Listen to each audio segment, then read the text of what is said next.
If you've been invited to a Christmas worship service by Latter-day Saints, you may have some questions about what you can expect. And all of this is completely understandable. First of all, we call our weekly worship service sacrament meeting, and it's pretty much always on Sunday. Even when Christmas lands in the middle of the week, we don't have a midnight mass on Christmas Eve. We keep our Christmas celebration on the Sunday before Christmas. When you walk in on Sunday, there probably will be some modest Christmas decorations like wreaths or floral arrangements.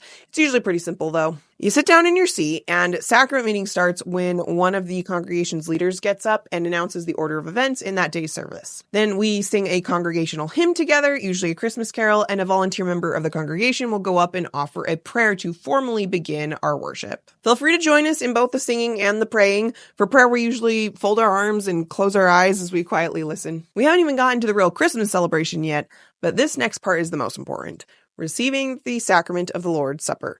Others might call it communion or the Eucharist or what have you, but in the Church of Jesus Christ, we typically call it the sacrament. It's eating bread and drinking water as a symbolic representation of how Jesus Christ died and atoned for our sins. After another hymn is sung and a short prayer is offered, volunteer clergy will go around the room and offer a piece of bread and water to each person in the congregation so that they can remember Jesus Christ's atonement and recommit to their promises to God to be his disciples. Eating the bread and drinking the water is intended as a way for baptized members of the church to renew their covenants with God.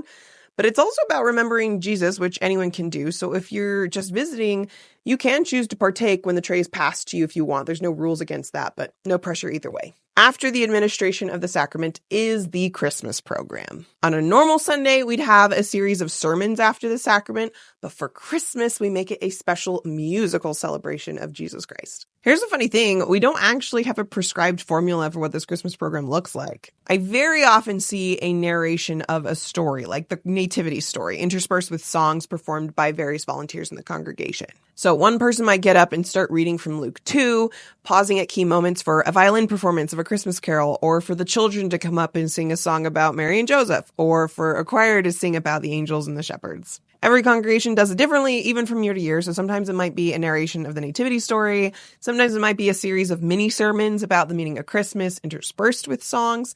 But all of these programs focus on the birth of Jesus Christ, praising him through word, prayer, and song. At the end, we'll all sing another Christmas carol together, and then the meeting officially ends when someone gets up to offer a final prayer for the meeting. It's one of my favorite Sundays of the year because it's full of joy and praise. Nothing brings the spirit of Christmas or a testimony of Christ quite like sacred Christmas music. So if you are thinking about attending a Latter-day Saint Christmas service for the first time, let me know how it goes. And if you're thinking of inviting someone to come to your ward for Christmas Sunday, send them this video so they can know what to expect.